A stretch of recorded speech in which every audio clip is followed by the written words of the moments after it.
Councillors, ladies and gentlemen, please place silence and be upstanding for the worshipful Mayor for the Borough of Wigan, Councillor Susan Lowry.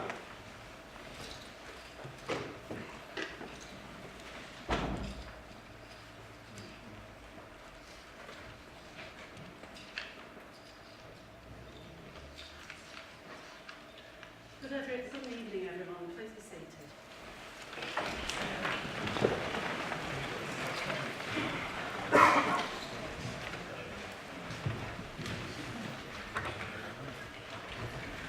Happy New Year, colleagues, and welcome to Leigh Town Hall. And it's not a very nice night, but perhaps even better for being here at Leigh. The rules of conduct for the governing of the meeting has been circulated to all members in advance of the meeting, and hard copies have been placed on your seats. Have we got any apologies for absence? We have, Madam Mayor, and apologies for this evening's meeting come from Councillor Arrowsmith, Councillor Ash, Councillor Collins, Councillor Hilton, Councillor Edward Hulton, Councillor McLaughlin, Councillor Rampling, Councillor Talbot and Councillor Kelly Reading. Are there any further apologies for this evening's meeting? Councillor Robert Bleakley. Councillor Robert Bleakley. Any further apologies? Okay, thank you. Minutes of meeting held on the 4th of November 2015. Can we have someone to move the minutes as a correct record? Yes? I'd just like to pass a comment regarding your request. At the last meeting you said these documentation will be sent in the LCD format. I've not received that. It's been 9 weeks since the last meeting. You're still sending me a copy. And there's some of the items I can't even get through. Right. You specifically said in the minutes that you will deal with this and send in LCD format. Yeah. Can one of the officers, because obviously I don't do it personally, can someone reply on Councillor really will sort that out for you. Okay, thank you. Can we move these Thank minutes? you for those minutes, Madam Mayor. Thank you. Thank you. Can I put the minutes to the vote as true record? All those in favour of accepting the minutes, please show. Okay, thank you. Anyone against? Any abstentions? Okay. Did you know the abstentions? Okay.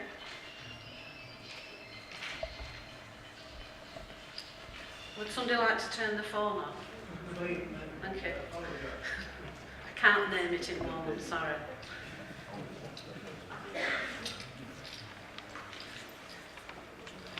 Thank you. Mayor's announcements. The death of Honorary Freeman Tommy Sale, MBE.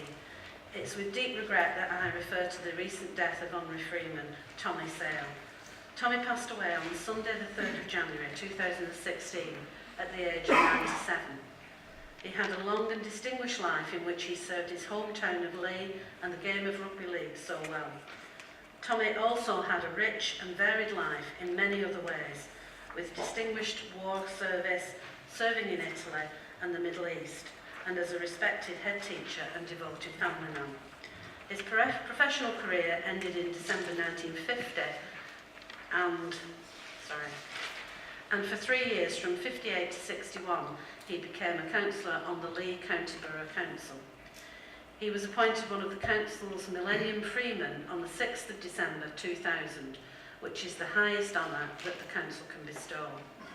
The funeral will be held on Friday the 15th of January 2016 at Leigh Parish Church at 12:15, followed by a private committal at Howbridge Crematorium at 1:45.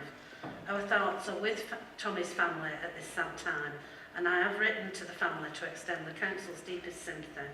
I now invite members of the council to pay tribute to Tommy Sale. Leader?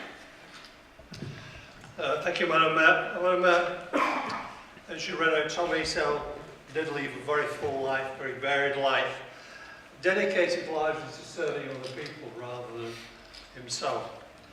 My first encounter with Tommy Sale was a long time ago. We used to have a sweet shop in Leigh, by the Regal Cinema, and if I had enough spending money left on a Saturday morning, I'd go to the Saturday matinee and get some sweets at Tommy's shop. And occasionally he'd be in there, not very often, but occasionally he would be in there. But his connection with the council is quite right. He actually worked for Leigh Council before the war as a gardener. And then, as you say, he went away and had a remarkably distinguished military career. I think it's the other way around. He was in the Middle East first and then in Italy. Went to the served the artillery, and from going in as just an ordinary pilot, he ended up as a lieutenant. So obviously, he'd shown his star of that. He came back and he began to work as a gardener as well, but he took advantage of the opportunities for ex-servicemen, the shortage of teachers just after the war, and he trained as a teacher, and then he served as a teacher only at one school, amazing actually, only ever served one school, St Peter's Juniors in Leigh. And as my colleague Councillor Sue Griesmith knows, it's a difficult area, challenging area around St Peter's, and when I became a councillor for the ward, I was appointed to the government, so I met Tommy then when he was the teacher there, and he certainly was in control of the school, you can say that. And if you want to read more, you can read it into his autobiography, and he explains how he did get control of the kids, which perhaps wouldn't be too acceptable today by modern standards, but as I say, he did have a challenge. And then, as you said, Madam Mayor, he was a councillor briefly for a term. And finally, as you said also, that we decided to make him a freeman of the borough in 2000. And Simon was chosen, of course, not because of his connections with the council really, but because of the dedicated work he'd done with Leigh Rugby League Club. He started off as a player, see from the photograph, although his great achievement was to be in a Wembley Cup final for Widnes, but nevertheless, he started with Leigh, became a coach briefly, and briefly was at Wigan as a rugby league coach, but then came back and he served the club of Leigh in so many different roles, it's almost too difficult to go through them all, but it was his hometown club. Over the years, the fortunes of Leigh Rugby have been up and down. There have been good times and there have been less good times, but always through it was Tommy Snell trying to do his best with them. And he says himself, and I'm sure for those long-standing Leigh fans like me, he's right, isn't he? The best thing he ever did was to sign Alex Murphy as a player and coach for Leigh. When he became a freeman, Tom, like everything else I think he did in his life, he took the responsibility very seriously. He did when he could to attend civic events, and it was always delightful to see him in those occasions. So we had, although he obviously had a long time at Leigh, he wasn't a traditionalist. He didn't sort of just look back and say everything was better in the past. And therefore, when we came forward with the idea of Leigh Sports Village, Tom was a great enthusiast for Leigh Sports Village, and he, as it was built and he moved there, and many times he was, if you went into Leigh Sports Village, Tom would be there in reception, having a good chat with people, proud of what had been achieved, and so on. Everything he did was enthusiastic about. As I say, record of achievement is really wonderful, and I'm sure we'd like to echo you, Madam Mayor, and send our condolences to his daughter Jean, his son Ronnie, and the rest of the family. And I hope that in coming to terms with Thomas Eccles, you can appreciate what a wonderful man he was, what a great contribution he's made. And I think we're all better for knowing Tommy Sale, and we're all saddened by it.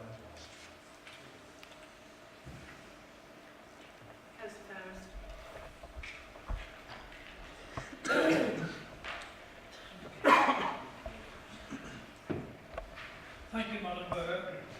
I only met Tommy Sale once, but before I met him, in connection with Rugby League, the number of people who spoke about, when he got into a conversation, his name came up, was total respect and admiration for a nice man.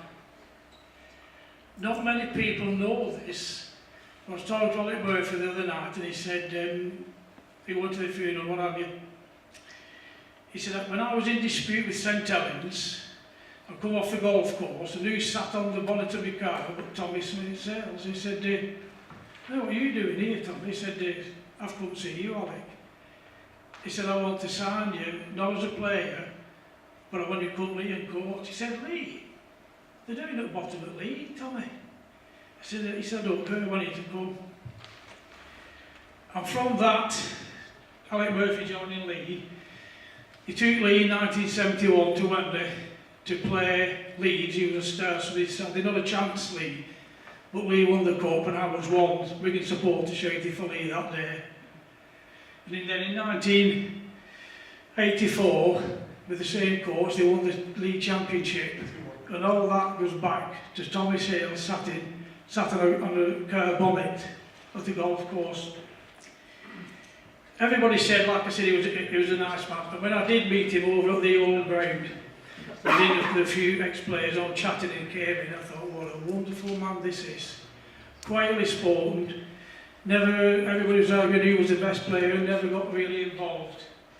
And apparently did every job what had to be done at Leigh. Didn't matter what it was, he did it.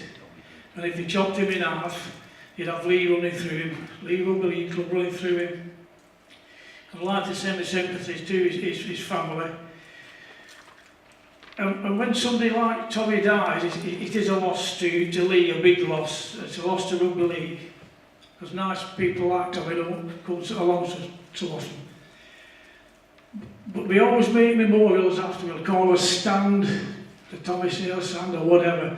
And I would like to appeal to the Leigh fans as a memorial to Tommy to get on that ground every time Leigh are playing and support them, because I used to love coming to Leigh. It used to be, especially when it was a night like this and everybody was arguing. So, like I say, Madam sympathies to Tommy. What a nice man he was. Thank you.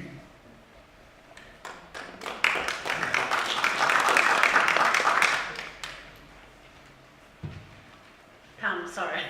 Councillor Stewart. I was trying to figure out whose hand it was. Thank you, Madam.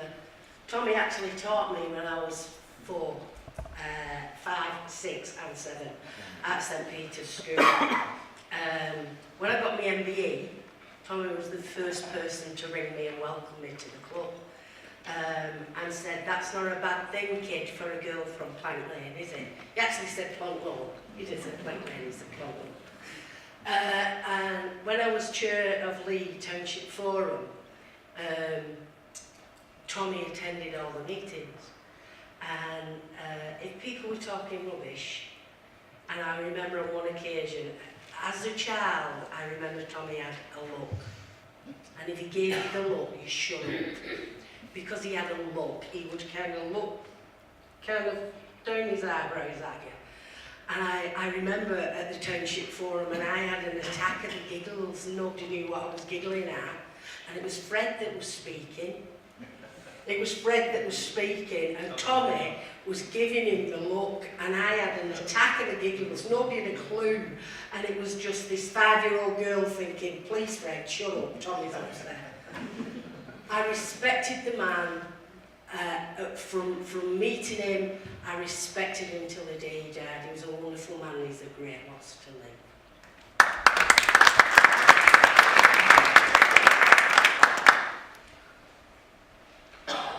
No other speakers? Thank you, members. Can I just remind you that there is a book of condolence if you wish to sign, and it's in the foyer if you wish to sign for a record that we can then give to the family. Thank you very much. Item B, the Paris terrorist attack, 13th of November 2015. It's with deep regret that I have to refer to the tragic terrorist attack that took place in Paris on the evening of 13th of November 2015. This left 130 people dead and hundreds wounded. I have written to the Foreign Office to express the Council's condolence to this serious loss of life. I now invite members of the Council to express their condolences in respect to the Paris attack. Anyone wish to speak? Thank you, Madam Mayor. I also wrote to the Mayor of Angers after this absolutely appalling event happened and expressed the sympathies of this council to our colleagues in Angers, because clearly, although it happened in Paris, it was something that was an attack on France. In fact, it was an attack on all of us. It was an attack on the whole of Western civilization. And, I think we do have to stand shoulder to shoulder. Our colleagues have got to deal with an appalling terrorist menace, and we know the terror implications here. We know the attempts that will be made in this country as well to do that. But we need to stick together and remember that the values that we hold in Western democracies are values that are worth fighting for. Any other speakers? Okay. At this point, may I ask those present to stand for a moment as a mark of respect to the honorary freeman Tommy Sale and for the people who lost their lives as a result of the terrorist attack.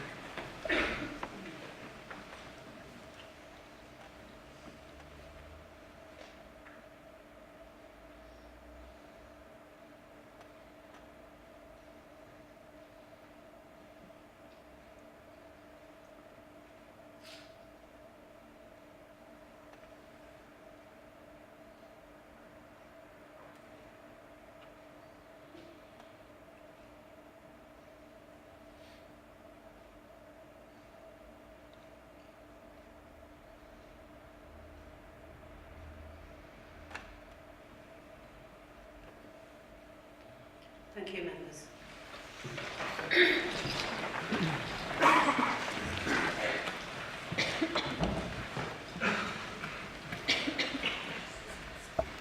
Item C, New Year's Honours List. I'm pleased to report that Thomas Walsh from Aspel was awarded the MBE for services to the community of Wigan in 2016 in the New Year's Honours List. On behalf of the Council, I wish to congratulate Tom on this prestigious award.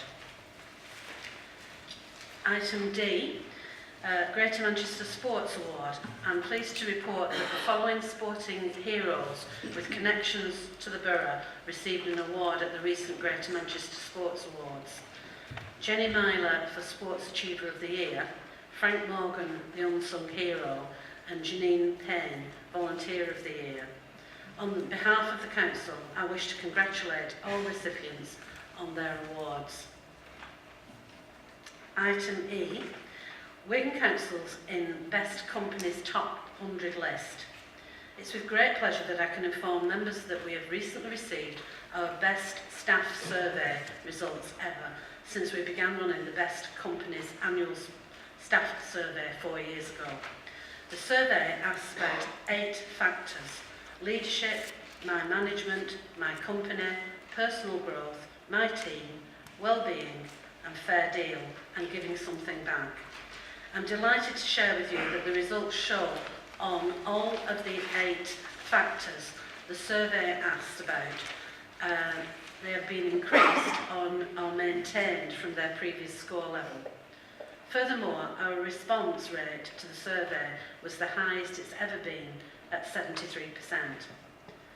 I'm also extremely proud to share with you the best companies have confirmed this achievement means we have gained a place on the Sunday Times Top 100 not-for-profit companies to work for list. The ranking of our place will be confirmed in March following an award ceremony. In addition to this, last year we were named the best big council to work for and are hoping to retain this title this year. I can also tell you that the survey raised £5,000 for the Mayor's charity, and I wish to thank all members, particularly the staff who chivied other people to fill in their forms, and I'm really pleased that that took place.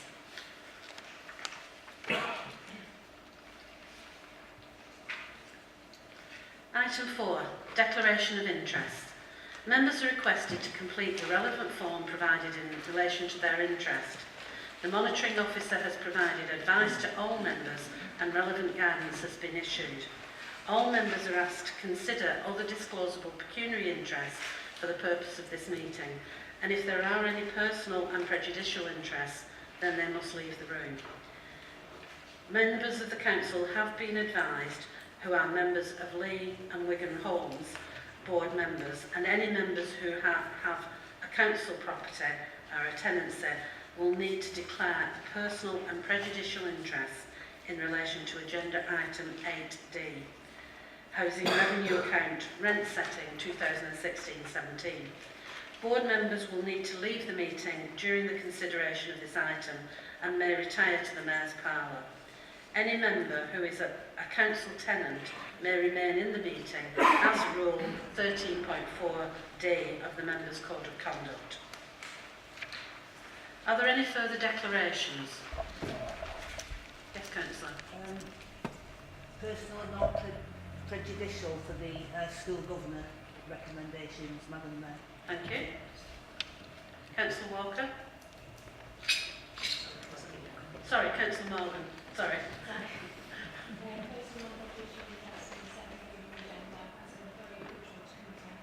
Okay, thank you. Any others? Thank you.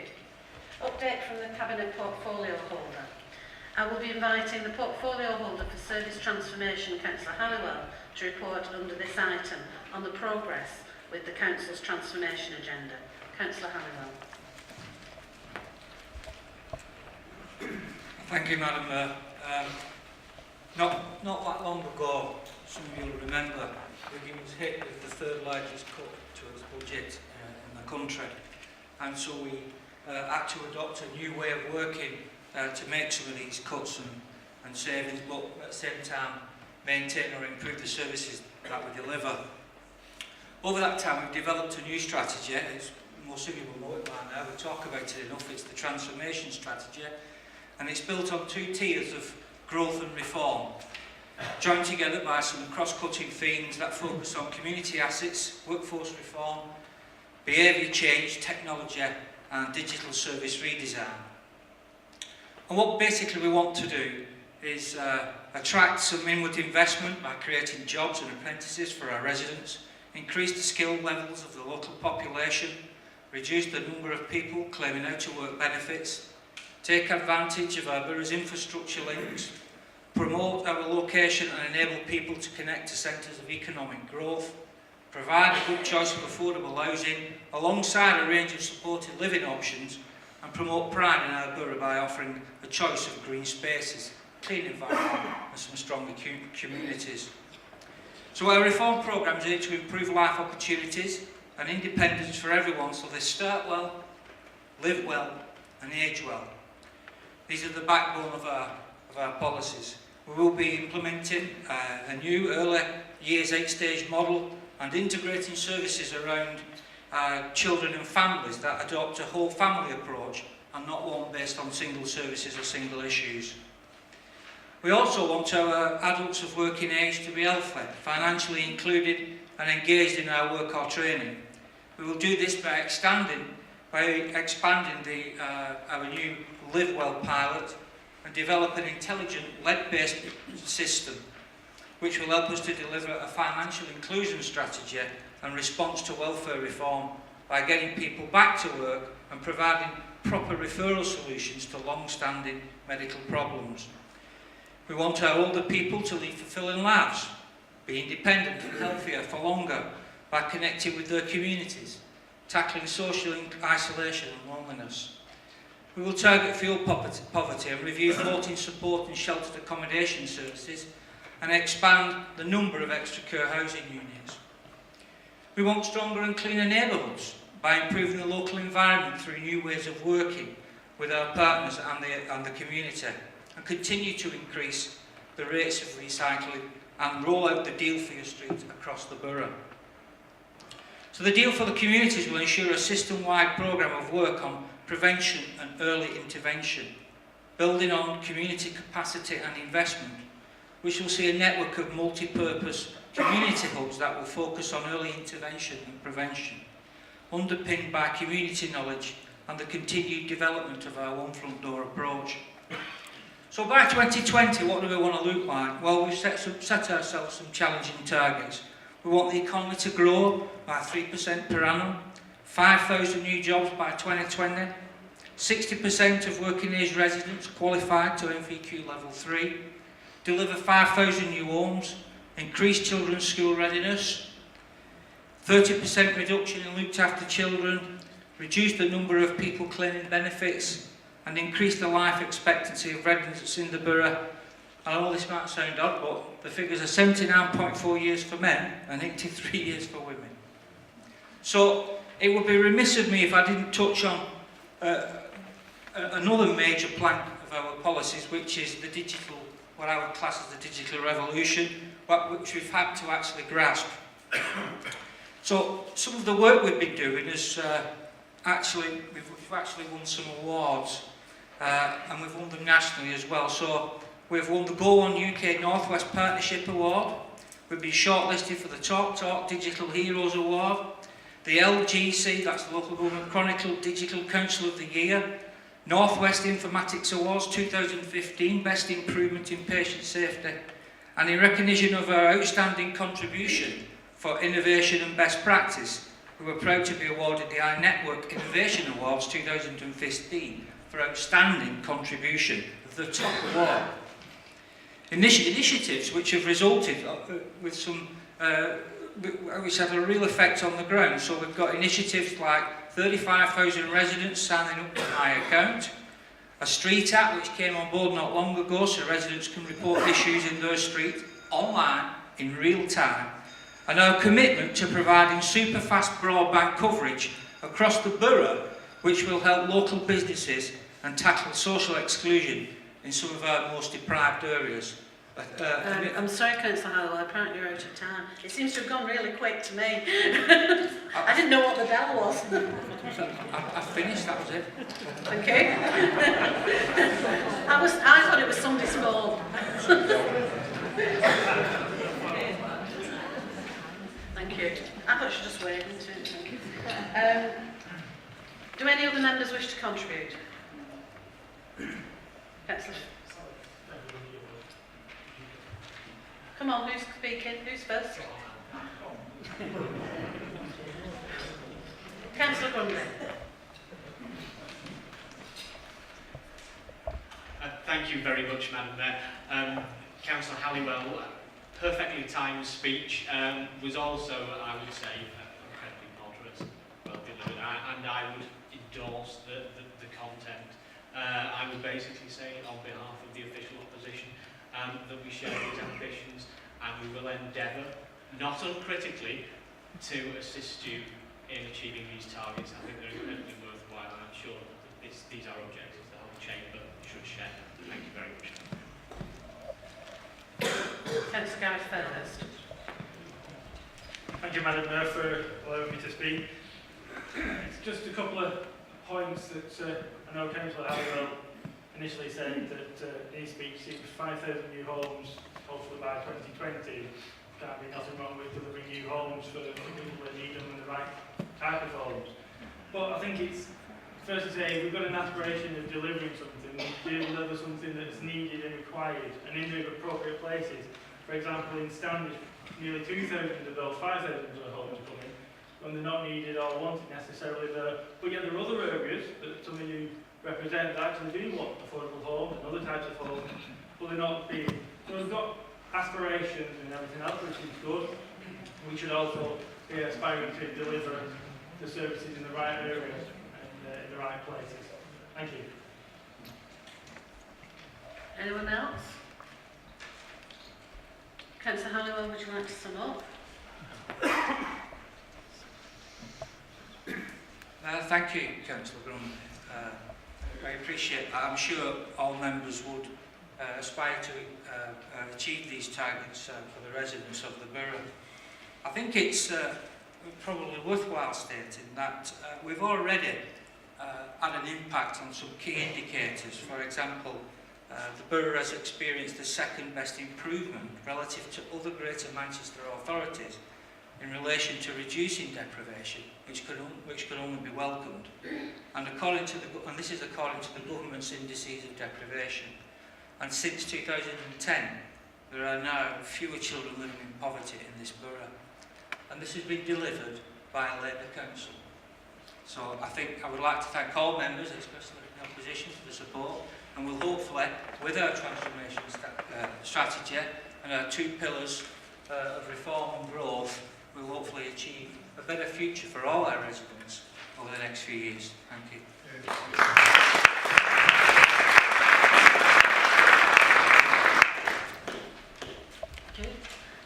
We had a lot about awards there, and I believe that the portfolio holder for Communities and Housing, Councillor Reedy, wants to report on the Homeless Award. Thank you, Madam Mayor. It's not often we get good news in this chamber, and we've got a double whammy now, me and Terry, and I'll be a little bit briefer than Terry's been. So, initially, what the Council achieved is a gold standard award for homeless prevention, and I think many members in this chamber have played a part in that, working with the BRIC and Compassion in Action and other groups. So I'd like to thank everybody who's been involved in organisations like that.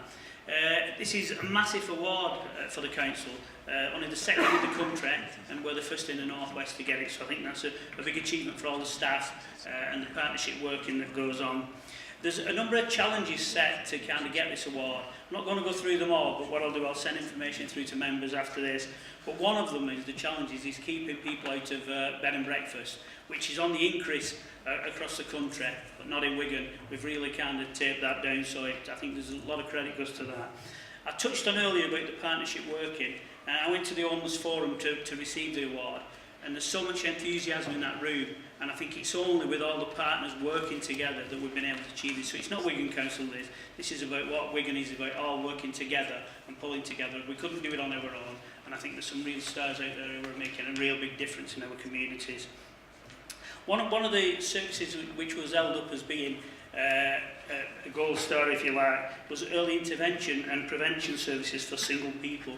And we've actually created hospital posts. Wigan and Leigh have got an hospital post, and the BRIC have, and that's been funded by the CCG, and that's proven a real success. And I think that was one of the things that got us to get the award. And I think finally I'll touch on that we're not complacent, because with the welfare reform coming up, universal credit and all the changing of the benefits, this is not going to be an easy time, so we can't sit on our laurels. We've got to support our staff who actually deliver this day in, day out and show the passion to do it, and I'm fully behind them, and I think it's a well-deserved award, and I think we can all kind of pat ourselves on the back and think we've all played a part in that. Thank you, Madam Mayor.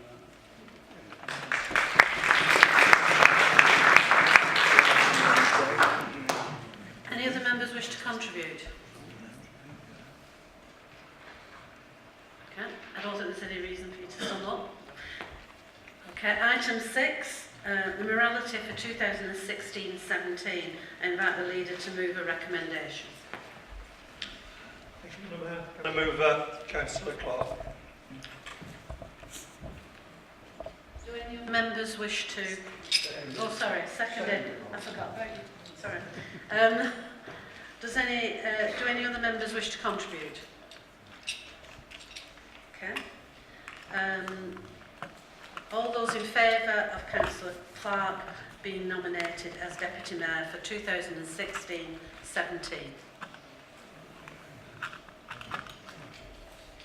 Thank you. Any against?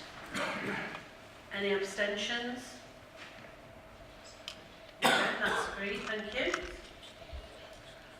Item 7, constitutional issues.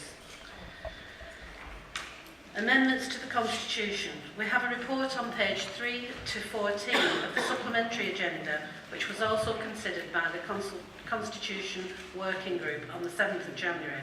The Council is requested to agree the proposed amendments as agreed by the Constitutional Working Group to the Council's Constitution as set out on page 6 to 12 of the supplementary agenda. I call on the leader to move the recommendations. Can I move those recommendations, Madam Mayor? Seconded. Do any other members wish to contribute? Councillor Gareth Fairhurst.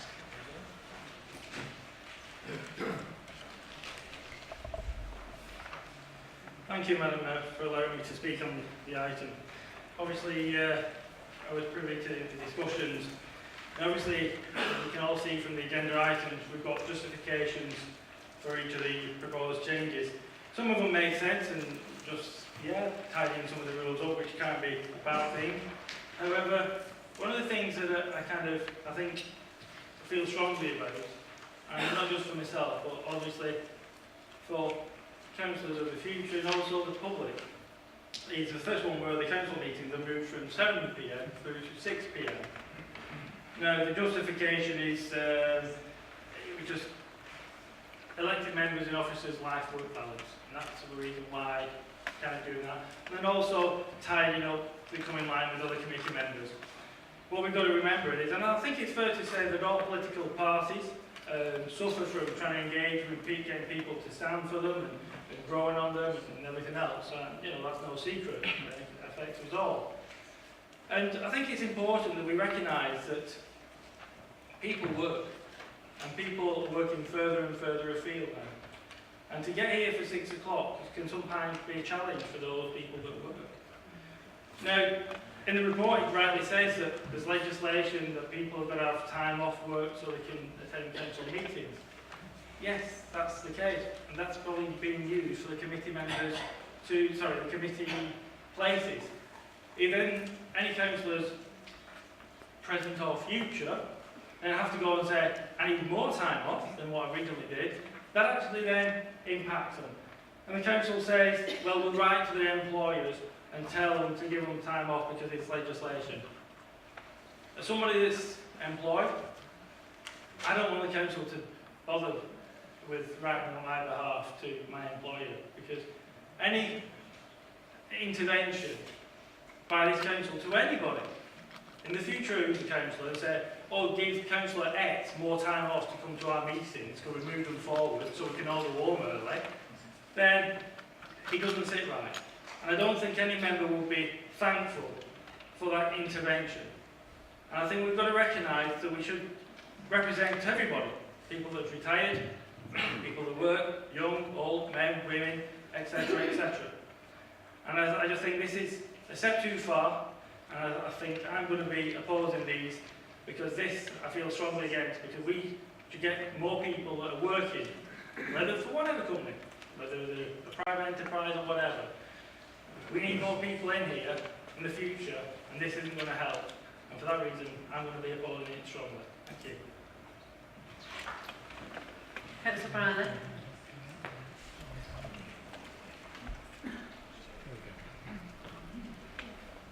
Thank you, Madam Mayor. Let me speak on this item.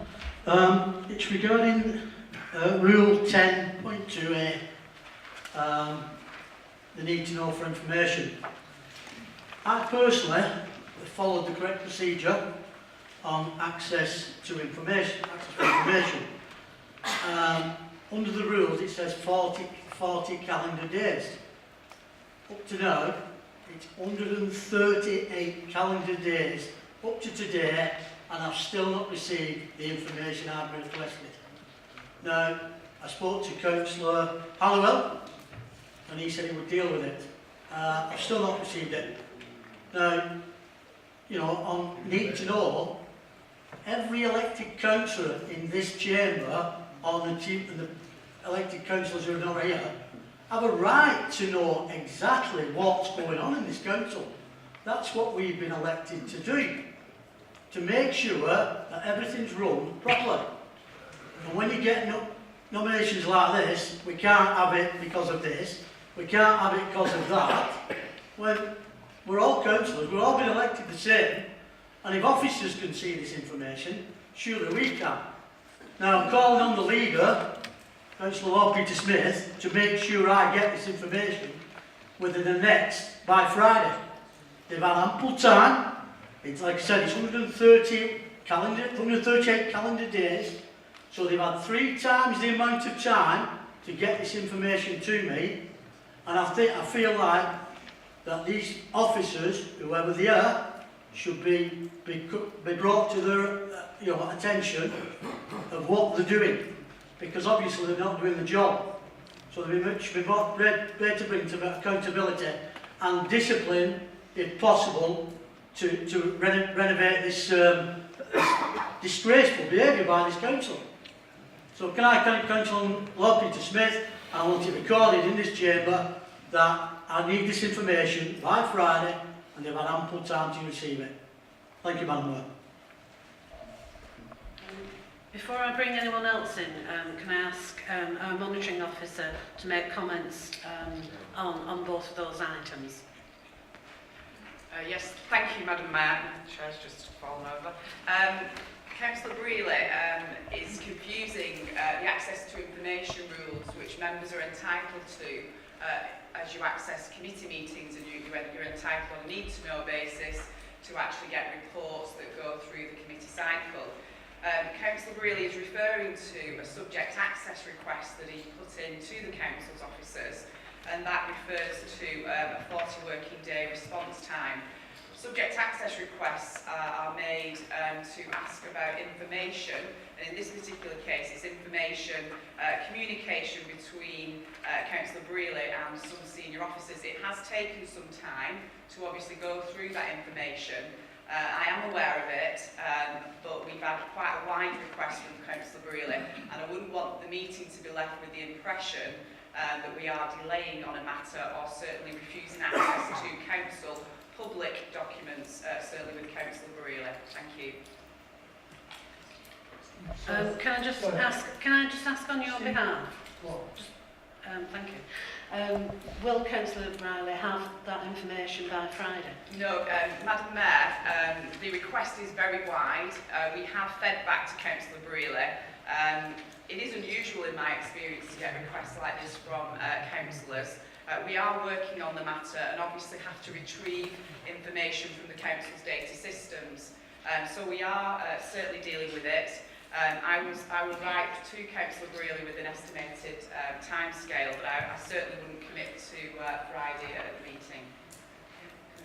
Can you copy that correspondence to both myself and the leader? Yeah. And perhaps, Madam Mayor, if I could just comment on the justification. Councillor Fairhurst didn't reference the justification that we did put within the report, which is the fact that these meetings, we want to encourage as many people to come to the meetings as members of the public, and we'd like children, younger people to come, and obviously a 6 p.m. start, but for younger people, for people at school, for people that are in colleges, that's very much part of the rationale for changing the meeting to 6 o'clock. Again, I wouldn't want the impression to be given that we're doing it because it's justified for the officers or members only. It's about the public as a whole. Thank you. Are there any other members who wish to contribute? Can I just see if there's Councillor Fairhurst?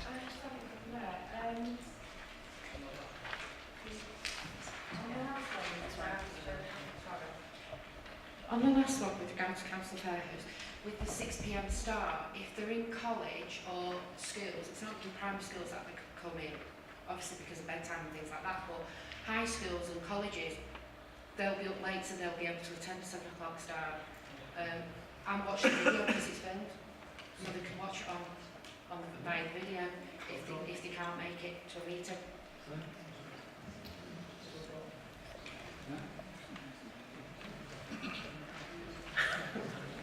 Can we have the third Councillor Fairhurst?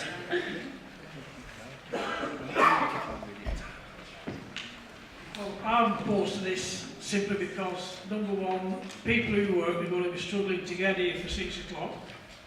If there's any councillors, lady councillors who's got children, they have to put the children to bed. And gentlemen. And like it's just been said, these colleges, etc., they're only getting home sometimes at 6 o'clock. So it doesn't affect me. It might be better for me. I can go to bed earlier and get my beauty sleep. So we better start at 5. But I do think it is a step too far because, like I say, people with young families need to get these in bed. People who are working away, and obviously with the traffic, there's more people going into other areas than where they live to get back. And I think this one is a step too far. And may I just make a comment about the Chief Exec, please? It's a nice comment. I would just like to thank the Chief Exec for meeting me over my wife's serious illness and the help that she has provided for us, because it has been a lifesaver. Thank you very much.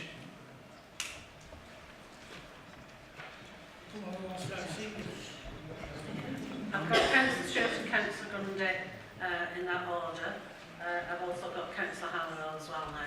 Can I just say that when we were in the meeting, the discussion about young people, for clarification, was, if you remember, we've had quite a lot of young people who've come with the youth service, and they have their transport booked for 9 o'clock. So they have to leave before the end of the meeting. So it was more about that than about generally about young people attending. Councillor Stewart. Thank you, Madam Mayor, for allowing me to speak. With regard to a 6 o'clock start, I have a car, it won't make any difference to me, but some members are reliant on public transport. The meeting today is in Leigh, so people who live in Wigan have to make their way from Leigh to Wigan, from Wigan out to where they live. They're reliant on public transport. It's going to be 11, 11:15, 11:20 when they're getting home.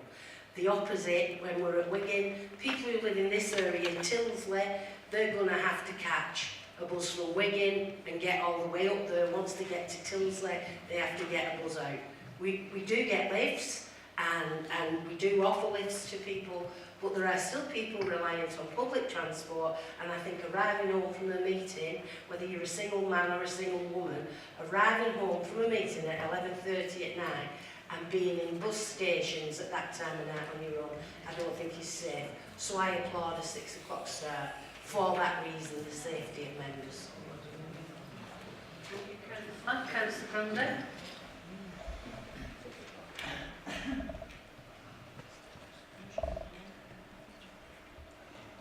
Thank you, Madam Mayor. And obviously I sat in on that Constitution Working Group meeting as well. I do endorse your comments. There was quite, oddly enough, the timing of the meeting was perhaps the item that got most debate. Because obviously there were pros and cons about having it at 6 or having it at 7. And I do remember one of the instances I brought up was when we had Leigh here regarding the issues with them in the sports village. And obviously we have several hundred children here, and the meeting gradually began to wear on, and you could obviously see it was, it was going to be getting on towards 10 o'clock when we were going to be hearing the motion that they were dealing, and it ended up with Peter actually rearranging the order of the meeting. So we brought the motion from the end of the meeting to the middle of the meeting in order that those children could get to bed. And it will often, if you have a very large crowd of people, it might be a school, it might be a sports team, and obviously a lot of young people that attend. Nonetheless, Councillor Fairhurst, I do believe that there is some validity to his points. And I do remember what Peter said towards the end of the meeting, which is, well, on this item, if it becomes clear that there are considerable problems with changing the time of the meeting, we can consider changing it back.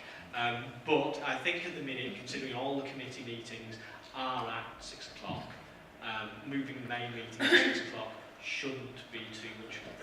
And like I say, there is always the option, if it does prove to be an encumbrance for a number of members, we have the ability to move it back. And I just want to comment on one other point, which was regarding the comments, whereby we do have to now, and quite rightly so, put a small précis in on the comments about what we're going to speak on. And I actually supported this in the meeting. I said it does make sense, it's only fair that the cabinet members or relevant members of the ruling group get the opportunity to find out what we're going to speak about, so they can prepare a response. But as I raised at the last meeting, raised with Peter in the meeting, and it's only fair that those rules also apply to the ruling group with regards to portfolio holders updates. And I was very grateful for Peter in the meeting to say you're going to look at that, because I do feel that if you know what the opposition is going to ask you so you can prepare a response, we should have the opportunity as the opposition to get a briefing on some of the quite major updates that some of the members opposite brief us on in their portfolio updates. So thank you very much, Madam Mayor. But I think broadly the changes are all right and we'll be supporting this tonight. Thank you. Thank you, Councillor. Leader, do you wish to sum up? Oh, sorry, Councillor Halliwell. I do try to forget it most times. Excuse me, Madam Mayor. Yes? I'd just like to clarify the situation with Ms. Fisher. I'm sorry, Councillor, apparently you've spoken on this item unless Yeah, it's... but she's misled the council. She's totally misled the council on my request. I think it's a discussion that you need to have outside with that officer after the meeting. Which officer? The one you just said. Wendy Fisher. Yeah? Fair enough. Okay, thank you. Thank you. Councillor Halliwell, sorry. Well, thank you, Madam Mayor. First of all, yes, Councillor really did ring there. He wasn't specific in what he asked. He just said he'd asked for some information, if I remember rightly. I spoke with Linda Fisher, the auditing officer, felt reassured she was doing everything right and proper. If I didn't, I would have got back to him, felt there was no need to. So I hope that one clears that up. The other thing is that just on the start time, I would remind members that some councils actually start, I think, around about dinner time. Some start in the morning. Some only meet once every 12 weeks or whatever. We're talking about 1 hour. All the other committee meetings tend to start for 6. I think it's a good move.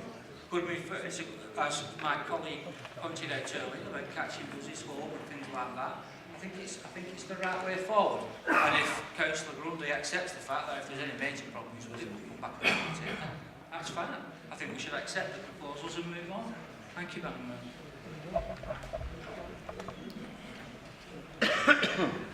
Leigh, did you wish to sum up?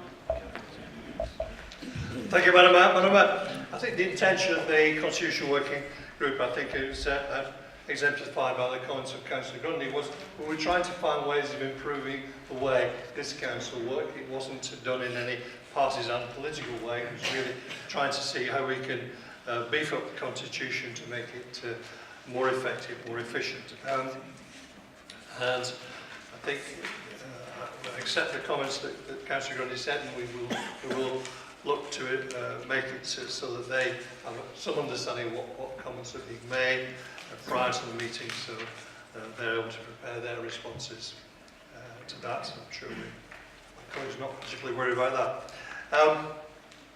I think in terms of the start time, I think we felt that the majority of the committee felt anyway that it was time for a change from 7 to 6.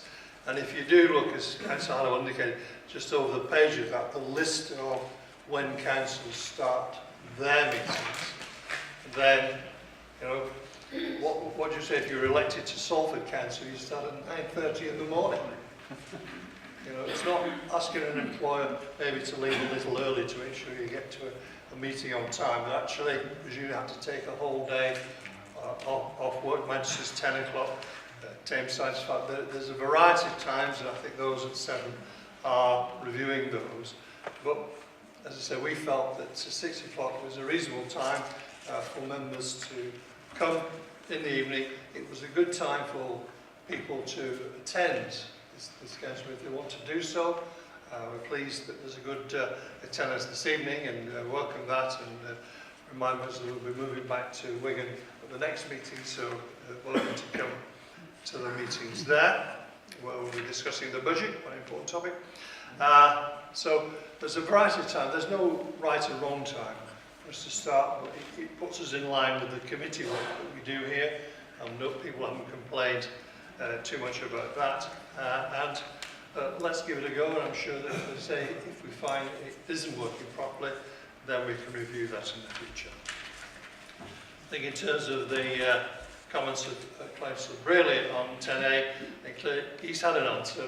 He is confusing two different rights. There's a common law right of the need to know, which is covered by this item, and the other items. And we can't simply have all of the resources of the council devoted to responding to Councillor Braley's fishing expeditions to see if there's anything untoward in the council. So we'll get a response, proper response, but in the proper time. This is what I'm doing. So I move the recommendations. I was going to initiate again. All those in favour of accepting the recommendations as set out on page 3 of the supplementary agenda, please show. Thank you. Any against? Don't mind recording, Madam Mayor. Yep. Anyone else need those recording? All of you? Yeah. Okay. Any abstentions? Thank you, that's carried. Item 7B, Health and Wellbeing Board revision to the board membership. On page 23 of the main agenda, we have a report requesting the Council to approve the revised membership of the Health and Wellbeing Board. I call on the leader to move the recommendation. Move that, Madam Mayor. Second, Madam Mayor. Thank you. Do any members wish to contribute? Councillor Bryler. Thank you, Madam Mayor. I've looked at this report and the nominations and all that. Why is there no oppositions on these committees? Have you finished speaking now? No, I'm just saying. It seems. Do you not want me to speak? No, I thought you'd finished speaking, so I was going to get an answer for you. Oh, but no. if you haven't finished speaking, I'd like you to finish speaking, then I can get an answer to everything that you ask. Right, obviously, there's no opposition councillors on these, and I'm wondering whether we've been given the opportunity.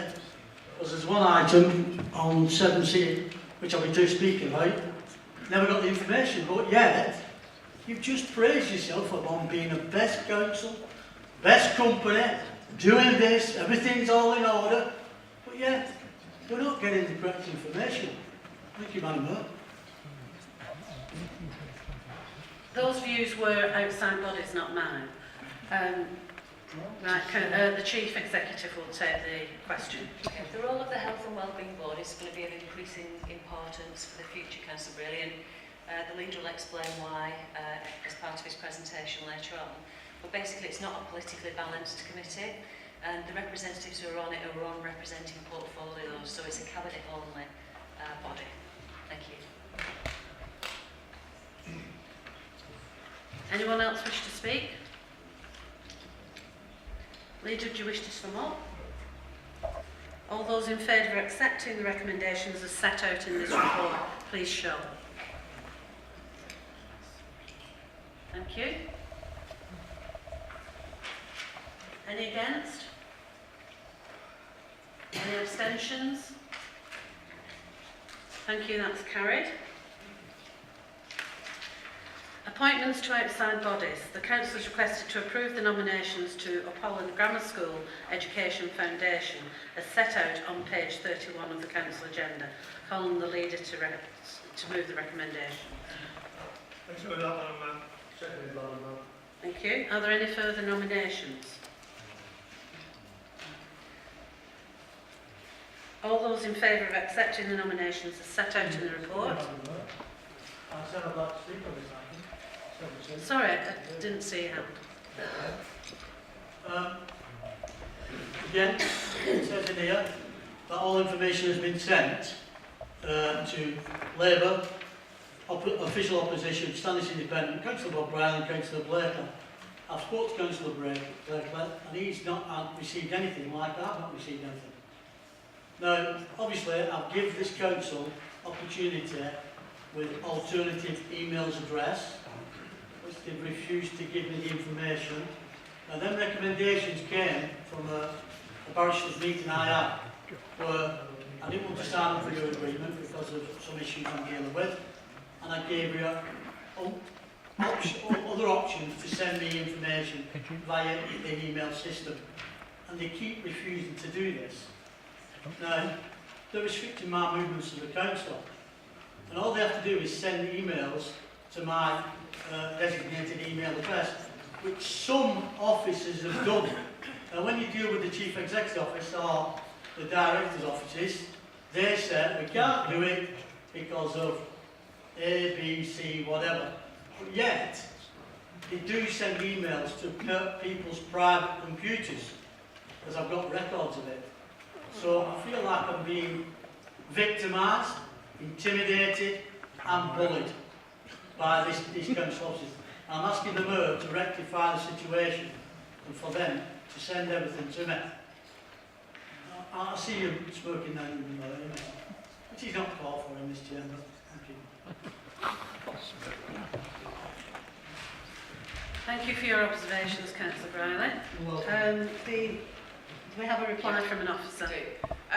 Members of the Chamber will know that Councillor Brealey has refused to sign what's called a land consent, and that is something that every other councillor has signed, which means you can use the council's IT system. And we have those land consents in place for security reasons and to carry out, obviously, business of the council. I want to again reassure the meeting that Councillor Brealey does on occasion misrepresent the truth. Officers of the council collect absolutely every email that we send to you by email. We print it off hard copy and we get it delivered to Councillor Brealey's address. So again, I wouldn't want anybody to leave the meeting thinking that the officers don't copy the documents that are in front of you. And we've also recently, again, asked whether Councillor Brealey would like to be set up with a land consent and to get an iPad, and he has refused. Thank you. I'd just like to sum that up. Actually, legal advice. Councillor, you can't come back. It's not a conversation. It's not a conversation. It's not a conversation. Legal advice. Which bit do you not understand? I understand it all. Thank you. When, Sit down. when officers Sit down. Don't tell lies. Sit down. Thank you. I forgot where I am now. Are there any other? Are there any nominations? That's where we were. Nominations on Right. 7C. Yes. I move, Madam Mayor, and perhaps they were sent to Councillor Bleakley by post and he ripped it up like he does other correspondence. What an insulting remark, Councillor Smith. I don't know if Councillor Brealey... Councillor, it's not the time or the place. I think you really need to look at the rules of debate. Councillor Fairhurst. Thank you, Madam Mayor. In terms of... Can I just clarify something? I've asked the leader to sum up. It's not your fault. I've asked the leader to sum up. Can Councillor Fairhurst now speak? Because obviously... Are you making a nomination? I'm speaking on the item, yes, Madam Mayor. Are you making a nomination? To clarify, we did have nominations that we got past the nominations point. Councillor Brealey then made a comment, which he can do, and then we were at the point of asking the leader to sum up. Yeah, I did say, did anybody else want to speak? And I've gone to the leader. Oh, being polite. So I just want to make sure that if you ask something, that I can then bring the leader back to answer that. Okay? No, it's not. All those in favour of accepting the nominations as set out in the report?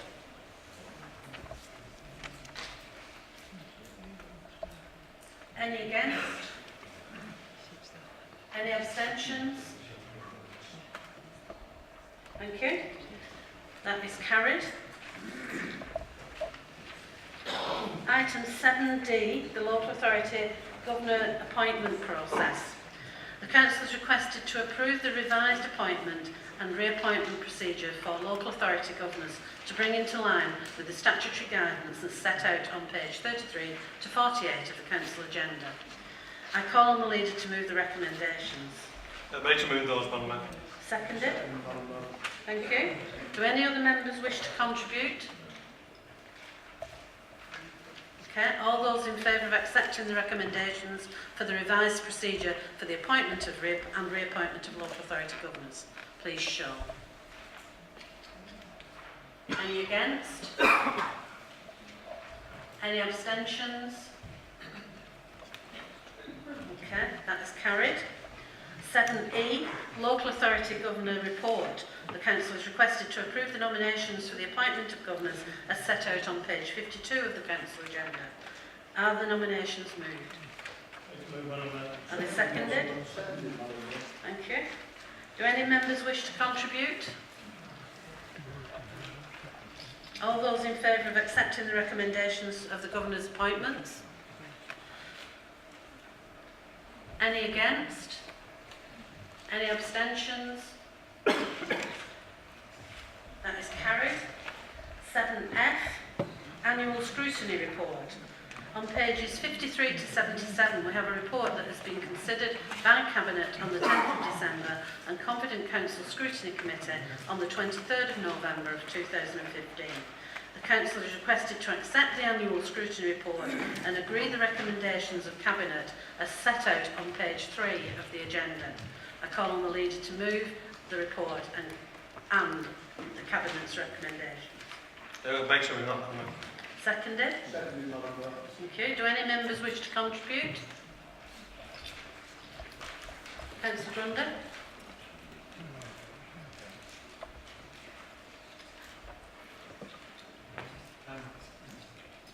Thank you, Madam Mayor.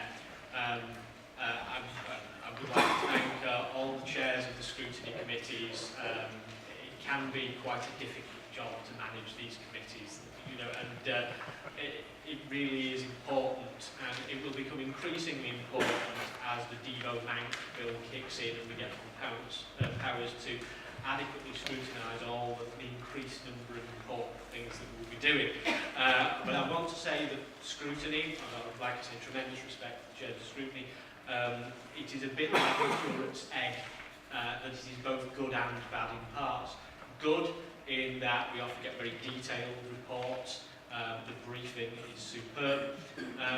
Also bad in parts, that too often it feels like the scrutiny committee, although we can probe and ask questions about things, it often serves more as a briefing than the scrutiny committee, and we effectively end up with the Cabinet approving it from the scrutiny committee meeting sometimes the previous night. So really, the assumption is that those will be passed by scrutiny, they won't be sent back or challenged. And there is a particular councillor who said, I won't name him, he knows who he is, tremendous respect for him, who said, when I asked that we should make changes to this particular item before scrutiny, I was told, Councillor Grundy, this is a scrutiny committee. It's not the sort of place where you try and make changes to policy. And I would politely disagree that scrutiny committee is precisely the place where we should be trying to make more robust policy. Because the thing is, scrutiny is the crucible in which the policy is tested. We can often, as a council, although we do any number of things well, get a policy before us, pass it through scrutiny without changing the weaknesses we have identified. And when that policy then implodes further down the line, as I'm sure other members will agree with me, we have seen substantial problems with the core strategy through, I think, insufficient refining at the scrutiny stage, we end up having to pick up the pieces. It causes substantial problems. And so I would say that although scrutiny is important, and we do many aspects of it well, we must be more willing to alter policy at the scrutiny level, send it back before it goes on to Cabinet for approval. Other than that, I mean, I would welcome the report. I would like to thank again the chairs for their work and all members of the committee. The work they do is a very important role. But let's see if we're a bit more innovative when it comes to changing things when they come before committee in the years to come. Thank you very much. Any other speakers? Councillor Brearley?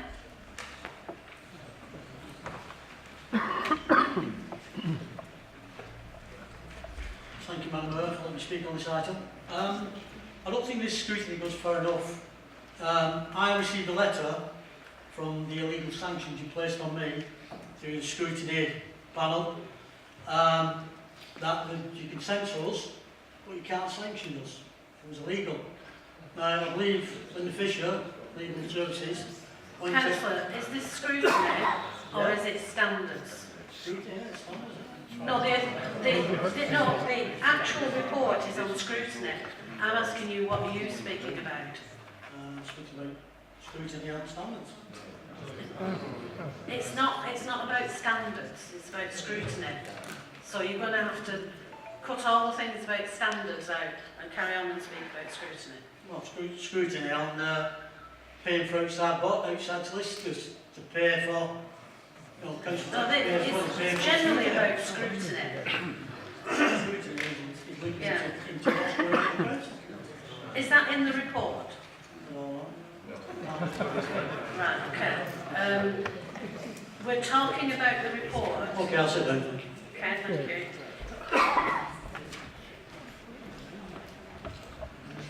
Any other members wish to speak? Leigh, did you wish to sum up?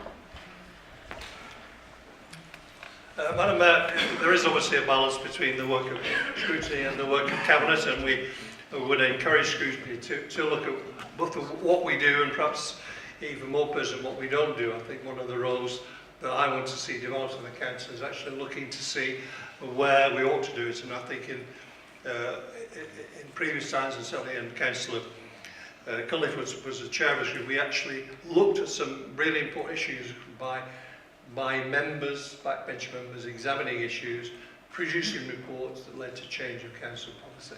I think that is a role for scrutiny, a wider role that we would welcome. All those in favour of accepting the report and the recommendations of Cabinet, please show. Thank you. Any against? Any abstentions? Thank you. I think that is carried. Item 8, Policy and Budget Framework Items. Greater Manchester Health and Care Strategic Plan taking charge. I now invite the leader to deliver a short presentation to the Council.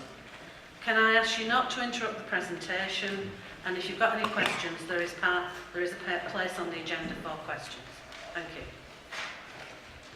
Madam Mayor, with your permission, Madam Mayor, can I do this sitting down? The only reason for this, I realise if I stand up, I'll rather block this screen, but many members of the Council won't be able to see us, so I will do that. So, okay. The title of the strategy that we've agreed is Taking Charge, which has more than one meaning. It means that obviously Greater Manchester is taking control of health and social care spending and working that together across Greater Manchester.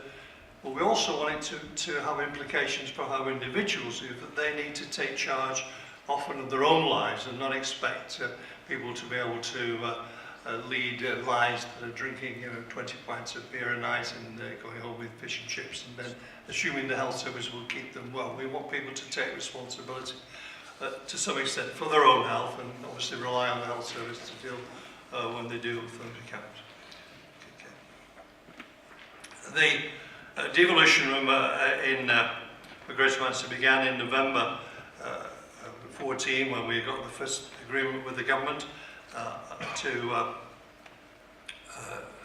areas of transport, planning and housing, and it met the two criteria of the joint combined authority, which was to encourage growth and reforming. Growth to get economic growth, jobs, activity going in Greater Manchester, but to combine that with changing the way we deliver public services to meet the problems of austerity and to make sure we do it properly. We would hope there's about £22 billion worth of public spending that goes on in Greater Manchester. We have an ambition that we would be able to get a hand on most of that. And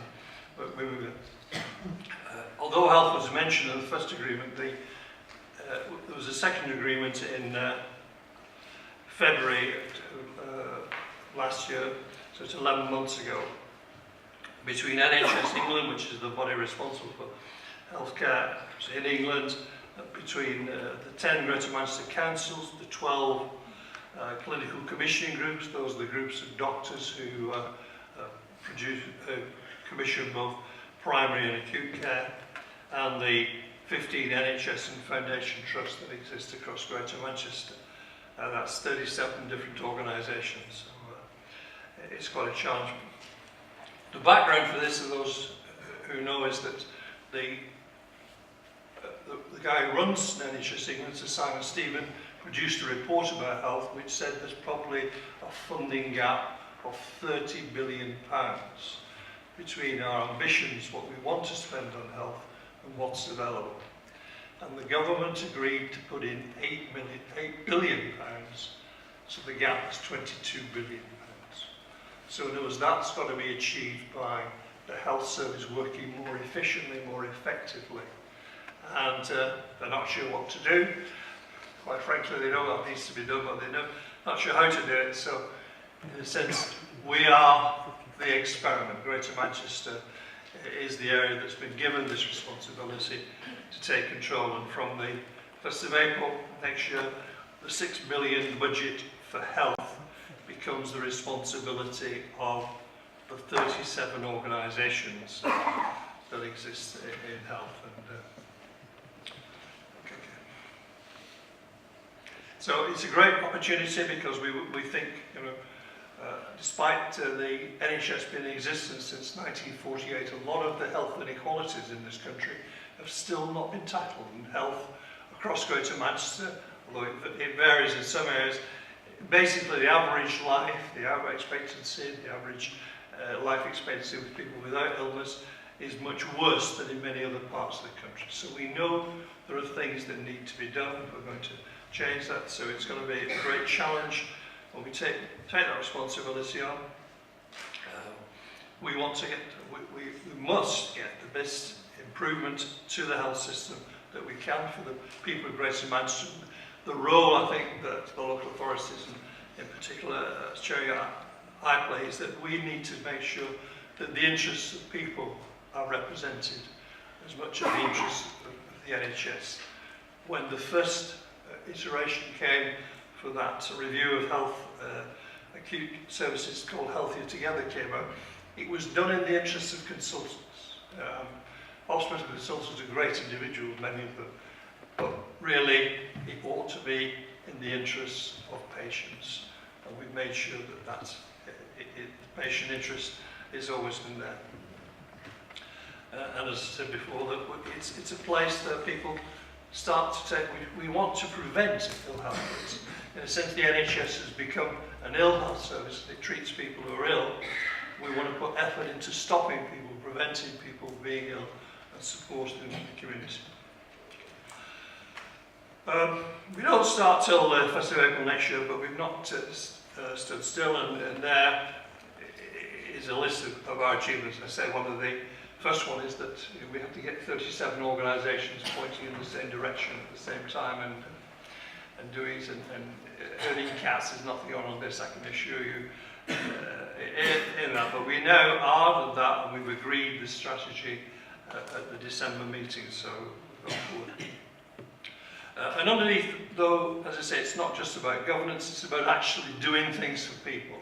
And there, we've got a list of things that have already been achieved by the health integration, the health devolution in Greater Manchester, that are not happening, wouldn't have happened without that, and are happening. And I'm sure Councillor Aldred notes the last bullet point there, that we're actually recognising that dementia is an issue that affects all aspects of what we're doing.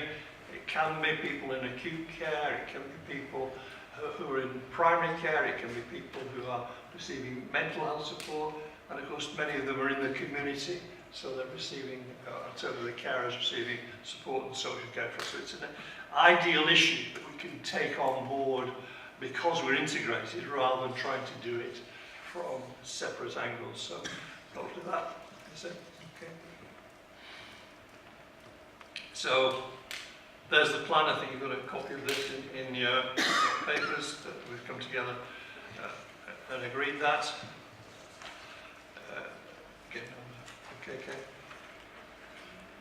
The governments have said we get the 37 organisations together in a single room, which is quite remarkable because although there are 37 organisations, none of them like to come alone.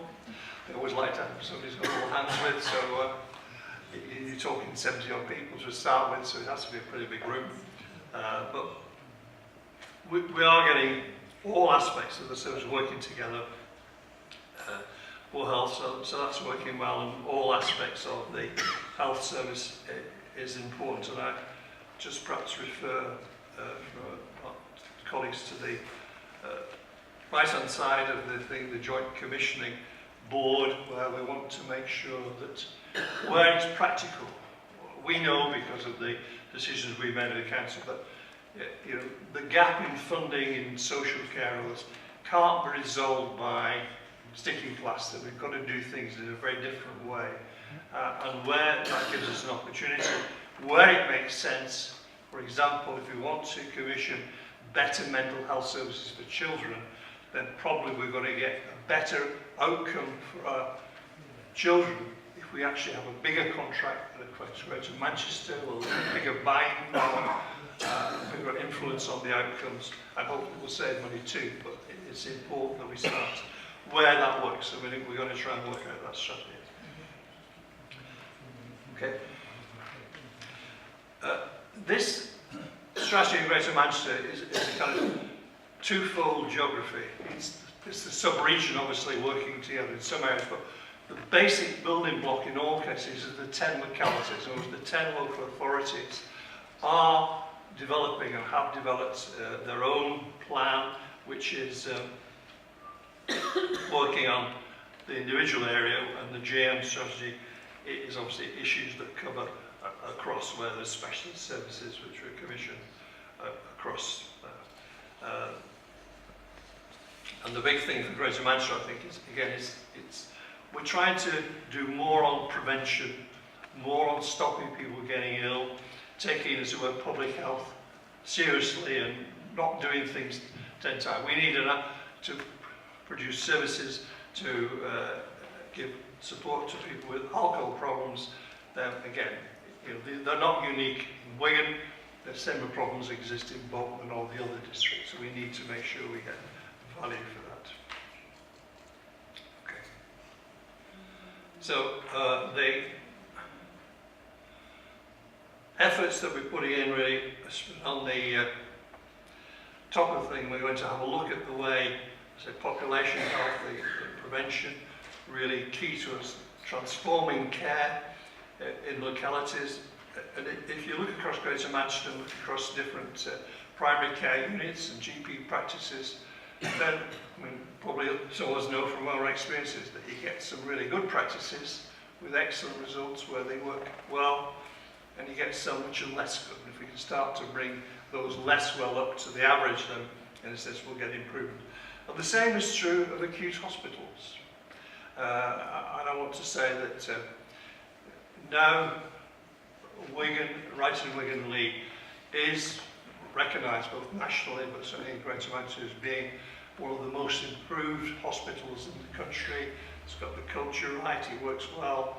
So we're fortunate in the sense that that is our provider, but there are other parts of Greater Manchester which aren't so fortunate in their services provided. So again, we want to make sure that acute care is standardised, and where it is really a narrowly focused form of care, but it's done in specialist units.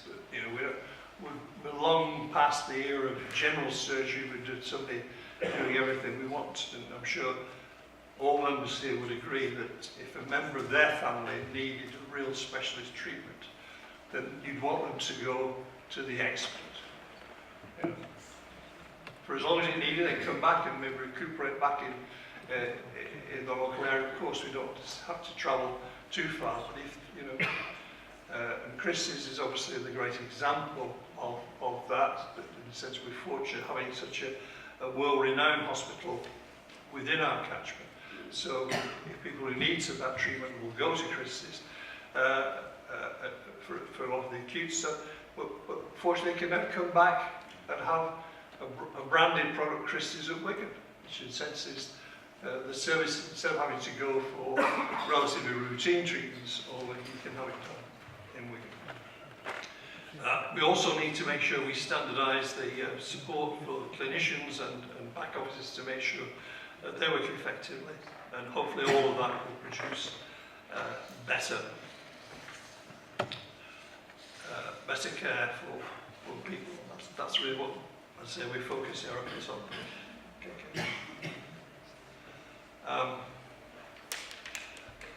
In the spending review, and using the amazing negotiating skills of Sir Howard Bernstein, Chief Executive of Manchester, we asked £500 million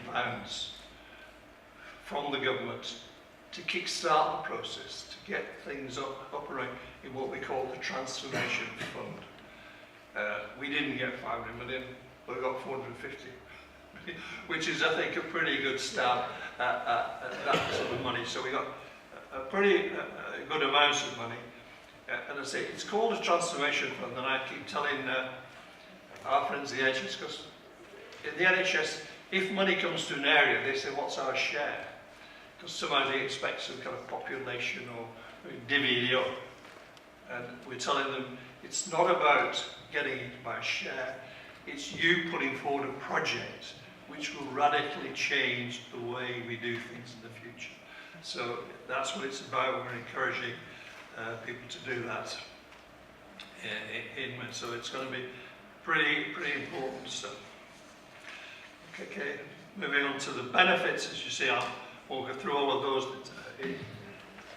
in the report, but they are specific, many of them clinical outcomes, which you would expect in a health review.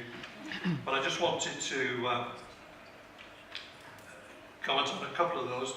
First of all, the fourth and fifth point, which I'm sure Councillor Platt will please about, is that in a sense we see part of the issue about general public service is getting kids to the point where they're ready for school. And unfortunately, in many areas, then they're not at the age of 5 ready to go to school. So that's going to be, again, a big part of this thing is to make sure people get proper support, health support, social services report, to make sure kids get ready for school. This presentation, I have to apologise for this wasn't put together by me, but it was done by Health, and I think if I'd have been doing it, I'd have raised the last but one point much more importantly. Because although this is about health, it's also about jobs. The fact is that in Greater Manchester, probably the population of Bolton is unemployed. Think about that, 200,000 people, 1,000 people unemployed. And many of them can't get into work, not because they don't want to, but because they have health issues. Physical health issues, mental health issues, and so on. So if we can start to improve the quality of health, we're not only improving the health outcomes, we're hopefully improving economic outcomes. So we're going to drive up the wealth of the area. So it is important to me that we don't forget that it is that sort of twin approach from Manchester and adopted here, growth and reform. Reforming health services here to help achieve our targets for growth. The next, please, okay. Evening, Madam Mayor. I did say about not being interrupted. Yeah, and the council's procedures are quite clear on, I don't think we've relaxed the rule of 10 minutes. So unless the leader needs to move that, just a procedural point really. Would you just move it? Well, this is the final slide, Madam Mayor, so the council will indulge this final slide then. Right, we've got it moved, it's seconded. In favour, please, show. Yeah. Against? Abstentions? Okay? Sorry, carry on, leader. Thank you, Madam Mayor. In a sense, the process from now on in, we've got a plan which we think is good, but it's not going to be a plan that will stay on the shelf and gather dust. It's got to be implemented and start from the 1st of April. So our first approach has got to be to make sure we engage with all of the staff, so it's staff across our social care services, across the health service, to say, you need to do things now in a different way, reflecting the change we're bringing on. And I think from the experience we've had, and certainly talking to colleagues in WWL, where they've had an immense turnaround of the staff morale in that hospital, then we think that that's the way forward. We're going to do that pretty soon. But we also need to work across the conurbation with people.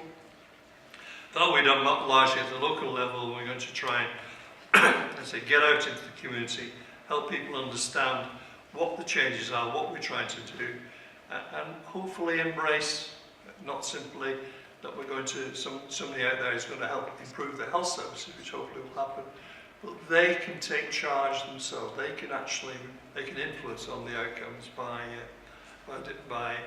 doing a bit more control. So hopefully that will increase understanding, will get us to where we need to be.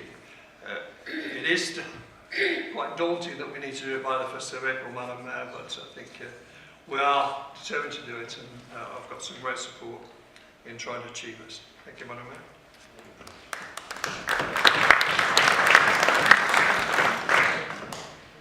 Thank you, members. You may have noticed that something's gone on with my microphone. I've been trying to fix it. But, on page 79 to 144, we have a report that provides an update of the presentation you've seen on the Greater Manchester Health Care and Devolution programme. The Council has requested to agree the recommendations as set out on page 80 of the report. Can I call the leader to move the recommendations? Madam Mayor. Thank you. Are there any other members who wish to contribute? Okay. I have asked that the slides be sent out to people via email or post as appropriate, and they will be sent tomorrow. Thank you. As there's no comments, I presume you don't need to sum up. Oh, there is a comment. Sorry, somebody got the hand up. Sorry, Councillor Walker. Yeah. I do think with something as massive as this, that we have a way of keeping in touch with how it's progressing and measuring some sort of outcome. So I'm not talking about the outcomes on public engagement, I'm talking about the outcome, the results outcome. Because clearly the difficulty is that Peter's absolutely right that prevention is the way forward, but unfortunately prevention takes a bit of time, and you're still dealing with people with today's problems from the past lifestyles, for instance. So I was just wondering how we as a council will be kept up to date and able to monitor those outcomes and understand them in some meaningful way over the next few years. I've just been informed that the Chief Executive sends out a monthly newsletter. Yes, I do get that already. Okay. It wasn't about that newsletter's about how the process is going, right. and this was more about the outcomes rather than the process. Okay. I'm not sure if you want to deal with this, but one of the things that Peter mentioned in his presentation was the locality plan, which was a joint document between the clinical commissioning group and the council and all of the providers, and that is very carefully and closely monitored through the Health and Wellbeing Board, which is what we discussed earlier on. So we'd be happy to share that monitoring information if Peter's happy, Councillor Cunliffe's happy for us to share that data to all elected members. I think it's important that we share that to all members. Yeah? Is that okay? Okay.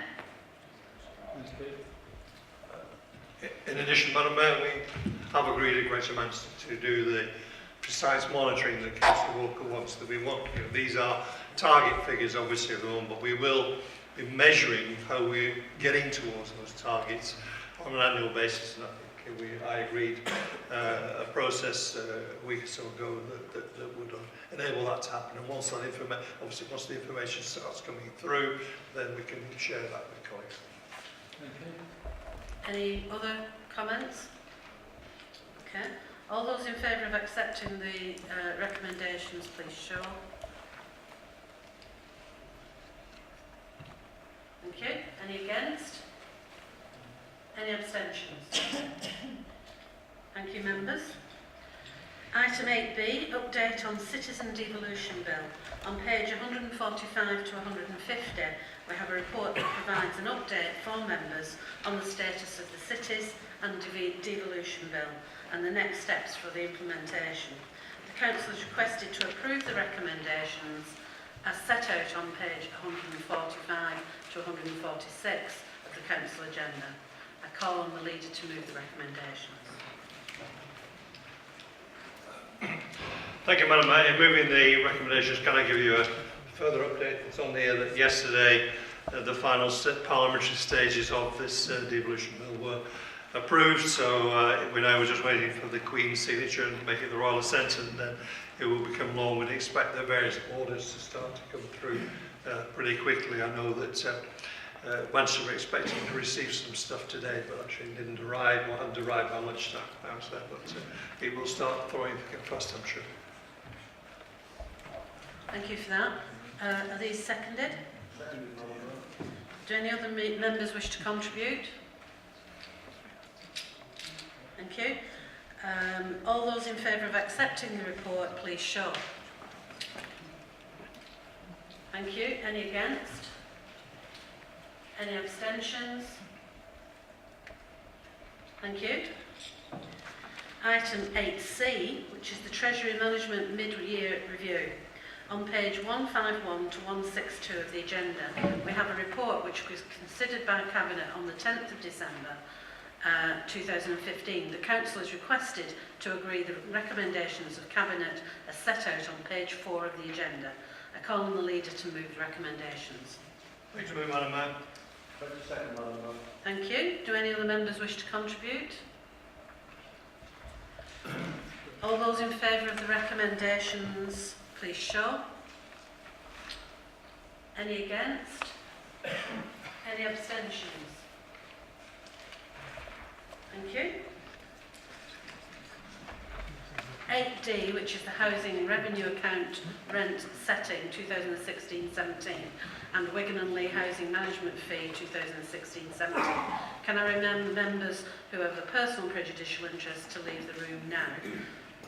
You're very welcome to go into the Mayor's Parlour if you wish.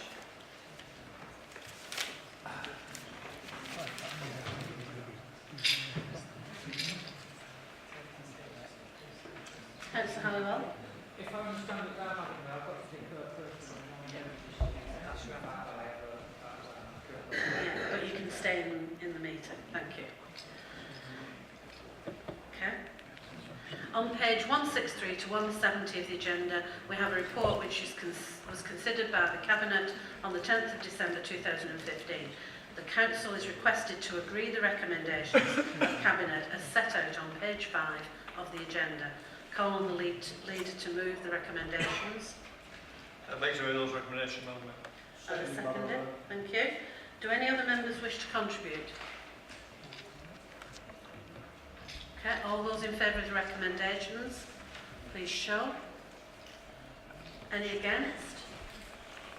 Any abstentions? Thank you, that is carried. Could somebody get them back? Just pause while they return.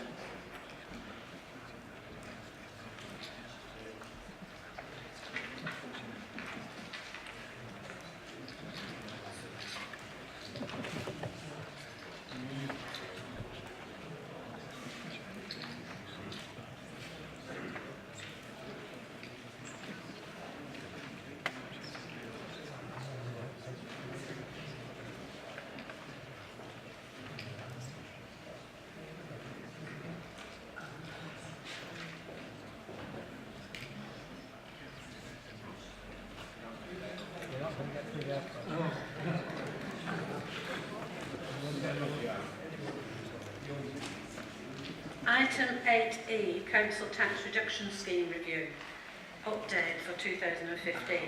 On pages 171 to 190 of the agenda, we have a report which was considered by Cabinet on the 10th of December 2015.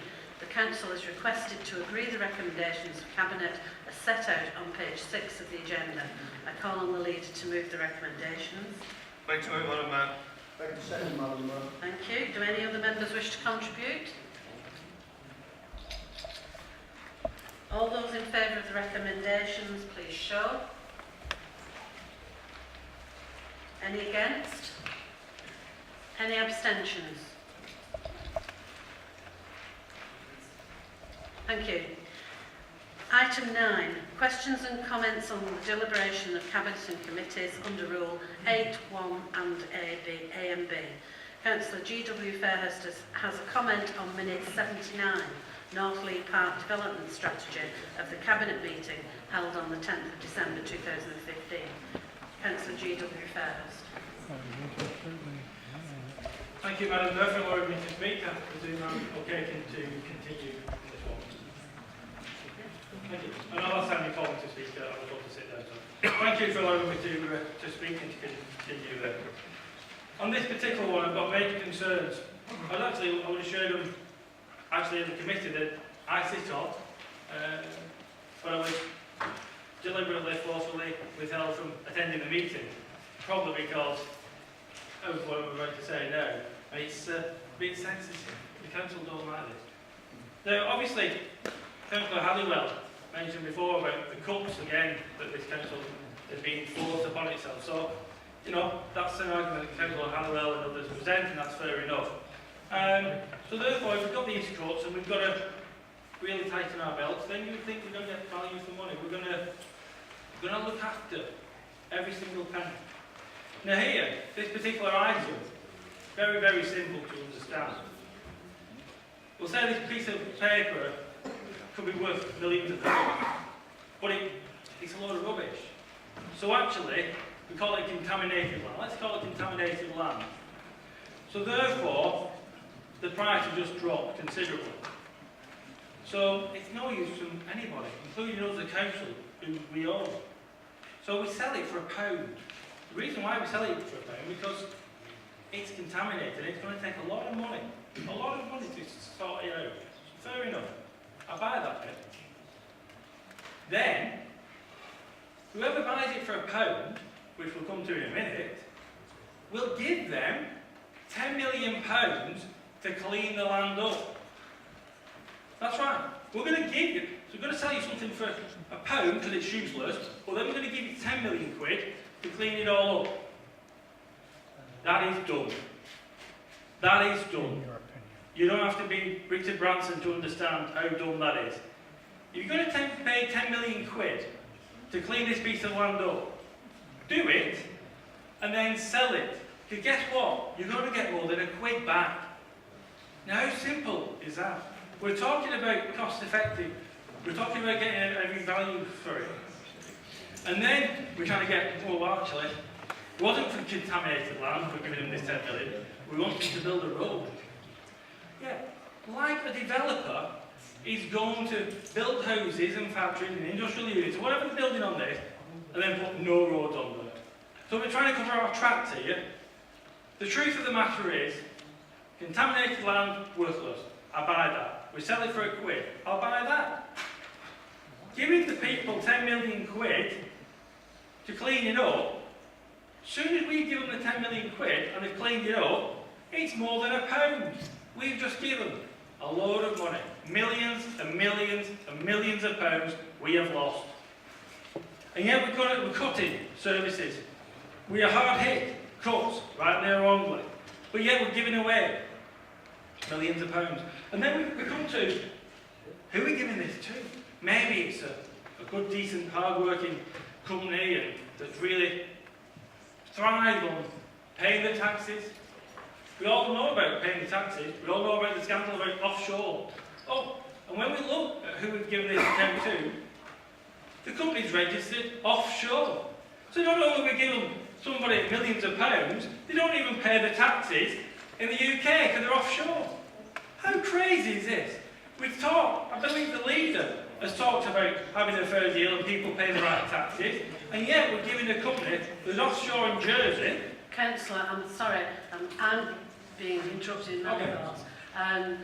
We just want some clarification on what you're saying. I'm not going to mention the company, don't panic. No, I'm not panicking. Yeah, I think it is on that point, and you'll be familiar about your responsibilities as a member receiving confidential reports and what the member code of conduct says about such. So I am just highlighting the fact that you did stray slightly into the contents of that report, and just to remind you of your obligations. Thank you very much for my obligations. Guess where I got my information from? Wigan Council's website. So, sorry, I can't even talk about what's on the council's website now because I was reminded by the council, don't be careful what you say about this, and you shouldn't be doing this because it's a sensitive report. Guess what? It's already on the council's website, guys. We've let the cat out of the bag on this one. Why are we trying to shut me up on this one? because we're giving millions away to people that don't pay their taxes. So we're taking millions out of the people of Wigan and giving it to people that don't pay their taxes. That's scandalous. And this council should hold its head in shame, because this smells funny to me. Thank you.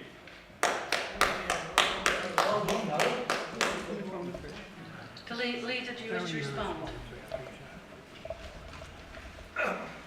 I do, Madam Mayor, and Councillor Ferris knows his responsibilities to the law, and certainly, as we've seen a recording of this particular speech, I'm sure that those people involved in this development will be looking very interestedly at that, and join the queue, which includes me, for people who Councillor Ferris has been libelling in recent weeks, who will be saying. So you make sure you get a good lawyer, because you could well need it in this case, because you certainly do against what you said about me.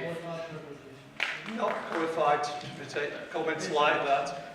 Well, you take the chance with the law. Anyway, can we just explain that this is a major development for the borough, will produce large numbers of jobs, new employment, and that's what the council is investing to achieve. We're investing in this project because it's got great support in that area of Leigh. We've had a planning, it's all got outline planning, and there's good enthusiasm from local people about it. The road, it's not the road on the estate, it's the strategic road across the authority that we've been desperate to achieve to improve communication. And by helping to achieve a part of that road, we're actually going to improve the thing. So we as members, cabinet members, and certainly I know the advice we got from our officers, carefully considered the impact of the investment on the borough, and felt in terms of what we could achieve by getting housing. We get new houses, people are going to live there, we get council tax revenue from that, the business come along, we get revenue from the business rates for that. So it actually is going to pay us in the long run to do this investment. So I would certainly recommend that we continue with this to the council.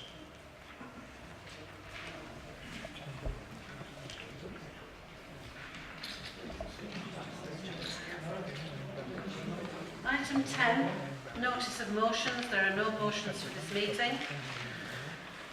Thank you. That concludes the business for this evening. May I remind you that the next council meeting will be on the 2nd of March to be held at Wigan. And taking Councillor Stewart's comments, please have a safe journey home.